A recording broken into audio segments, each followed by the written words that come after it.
Hey folks, this is Roger. I wanted to share with you a run of my PM Research vacuum engine, I guess you'd call it. And I haven't run this in a while, and I've had it running a little while ago, so it should start right up.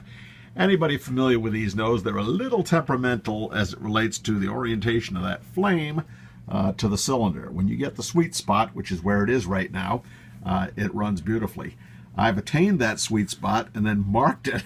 I put some magnetic squares down here and a ring, a solid ring that keeps the little kettle full of alcohol, keeps it from migrating around. So the magnets hold the ring holds the kettle, and it's in at the moment in the perfect position to make it work. Anyways, let's stop talking and light this thing up. There it goes. This is running on Everclear, which is a human consumable alcohol, which is the only stuff my engines receive. So here goes. We'll see if it starts. Well, that wasn't too good. There it goes.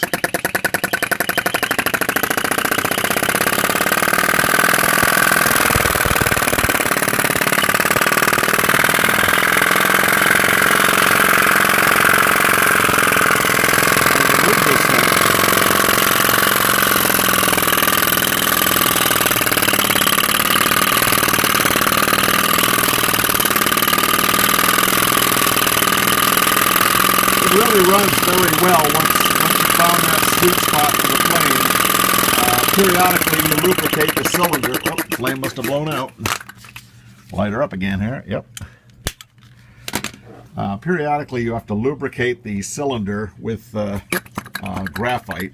There it goes. That's that little bit of a squeak you hear. But I don't do it very often. You have to disassemble it to properly lubricate it. So I let it squeak a tan. I do use conventional oil on the other moving parts, but you don't put oil in that cylinder.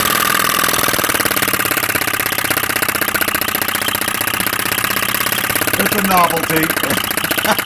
It runs a little erratically depending on breezes. The furnace kicks on, makes that flame waver, and it slows up, speeds up, slows down. But it's a fun one to run. I have to actually hold it with my finger because it does have a tendency to wander. Anyways, that's about all we'll do here. Deliver from this end. Nice, heavy construction. That flywheel is massive.